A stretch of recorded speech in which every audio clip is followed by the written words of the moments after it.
So 5 years ago, I went back home to India with Harvard School of Public Health on a groundbreaking project in the slums of Mumbai.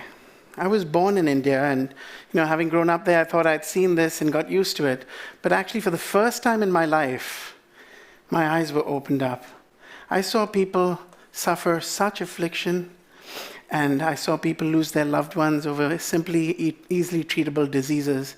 And worst of all, I saw people living without water, electricity, or even food for days on end. You see, when I went into a home, right, if someone gave me a glass of water, that could have been their last glass of water for the day, or even for the entire week. But despite all of this adversity, they had found a way to cope. They had found a way to go beyond their pain and suffering. And as I served with them, as I ate with them, and as I lived with them, I realized that their strength, their resilience, and their generosity of spirit was what they used to serve one another, and that was the true key to them surpassing these adverse conditions. Another really powerful lesson I learned was that it doesn't matter who you are or where you come from. What matters most is that you're loved by the community you serve, you're respected by that community, and you're cherished by that community that you serve. You see, that is really what I learned on the ground, that is the key towards being truly happy. These people had found a way to form what is called the superorganism. You see, by being in service of each other and something greater than themselves, they were able to surpass the odds.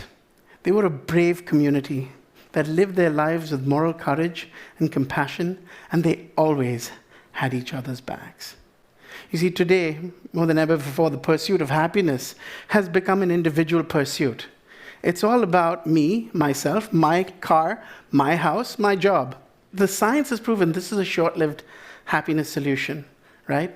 Within a year or two, maximum, you want a better house, you want a faster car, and you want a more powerful job. Yes? Usually, right? So what am I trying to say here?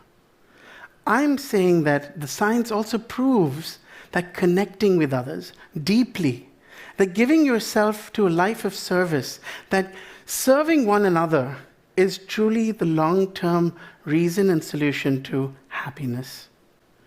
You see, if we can take the power of both these worlds, we can reimagine the pursuit of happiness, right? So think about it. I come from India, okay? And I was in the slums of Mumbai. Now I'm in New York. And we live in extraordinary times. It doesn't matter whether it's the slums of Mumbai or the streets of New York, but we also live in very uncertain times. We have our own set of fears, adversities, and dangers. You see, fear often forces us to act out of alignment with our own values and beliefs. But I feel we have a choice here too, in most situations, where courage is not the absence of fear, but the judgment that something else, like love and compassion, is more important than fear.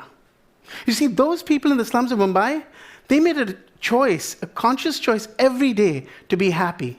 They chose to be happy not just as individuals, but collectively. You see? And when you do that, something magical happens. Something greater than ourselves emerge. And this is at the heart. We form a superorganism where the collective becomes more powerful than the individual. And that is at the nexus and the heart of the idea of exponential happiness. You see, there's a beautiful proverb in Africa that says that if you want to go far, you go together. But if you want to go fast, you go alone, right? Today, given the technology and us, we can actually do both. We can go fast and we can go further than we ever have before. And that's what I feel was an idea worth sharing. Thank you.